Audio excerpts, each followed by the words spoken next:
Kepada Tuan dan Puan, para anggota DPR yang terhormat, apa kabar hari ini? Sepertinya tak sebaik biasanya. Sama, di sini pun begitu. Kita semua memang sedang diuji. Hidup memang tak selalu baik, kan? Seperti kami-kami ini, Tuan dan Puan juga mungkin lebih banyak bekerja di rumah. Kalau lihat siaran sidang atau rapat terbuka di gedung DPR sekarang sih kelihatannya banyak kursi yang kosong. Tapi biasanya juga kosong kan ya? Tuan dan Puan anggota DPR yang terhormat, saya perhatikan parlemen negara lain fokus melawan corona. Tapi rasa-rasanya isu-isu yang keluar dari Senayan belakangan kok kebanyakan tidak terkait corona ya? Kami malah membaca DPR bersemangat membahas isu-isu lain. Contohnya, rancangan Undang-Undang Cipta Kerja yang banyak ditolak karena dinilai mementingkan kepentingan investor di atas kebutuhan pekerja. Presiden Jokowi pekan lalu sempat menyatakan pemerintah dan DPR menunda pembahasan salah satu klaster di rancangan undang-undang itu, klaster ketenagakerjaan. Ini untuk memberi kesempatan mendalami substansi dan mendapat masukan dari banyak pihak. Berpegang pada alasan itu, maka sudah seharusnya klaster lain dalam RUU Cipta Kerja pun perlu ditinjau ulang. Karena yang lain juga bukan tanpa masalah, terutama dari perspektif lingkungan dan keadilan gender. Tidak cukup hanya menunda pembahasan satu klaster saja. Ada juga RUU lain yang masih nekat mau dibahas. Ada RUU KUHP yang tahun lalu diserbu unjuk rasa. Lalu RUU pemasyarakatan. Ada koruptor yang sudah ngebet pengen bebas kah? Apa kabar Pak Yasona? Terus terang saja, membahas undang-undang yang menyangkut hajat hidup orang banyak di masa seperti sekarang ini terlalu mengundang curiga. Gara-gara pandemi yang pada jatuh cinta saja berani menunda nikah loh. Ini kok DPR buru-buru banget kayak lagi kejar setoran?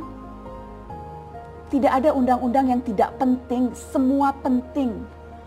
Justru karena undang-undang itu penting, aneh jika pembahasannya diseriusi di waktu seperti sekarang. Saat dimana perhatian dan konsentrasi kita sedang terkuras bertahan hidup di tengah wabah. Produk hukumnya pun berpotensi cacat bila tidak memenuhi ketentuan dan rasanya belum ada aturan pembahasan RUU secara virtual. Jika ngotot menuntaskan Omnibus Law atau RUU KUHP atau RUU pemasyarakatan, jangan salahkan jika ada yang menilai DPR tidak menjadikan perang melawan corona sebagai prioritas. Saya percaya setiap tindakan dan keputusan di masa krisis mencerminkan skala prioritas. Atau memang inikah prioritas wakil-wakil rakyat kami saat ini? Bikin ribut juga jelas tak seharusnya jadi prioritas.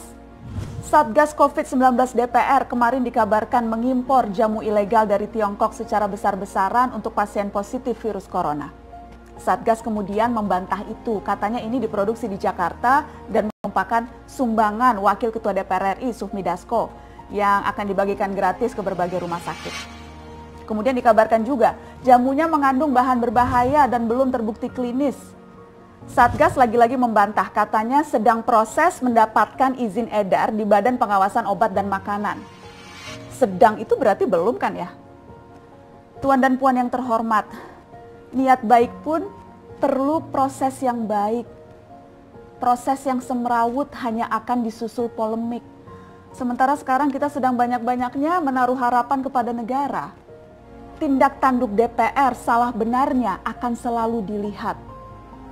Makanya sempat ramai juga warganet mengkritik Satgas COVID-19 DPR RI yang berfoto mengenakan APD saat hendak berkunjung ke rumah sakit darurat Wisma Atlet menyerahkan sumbangan DPR. Ini dinilai melukai hati masyarakat. Tenaga medis kita saja bertaruh nyawa benar karena kekurangan APD.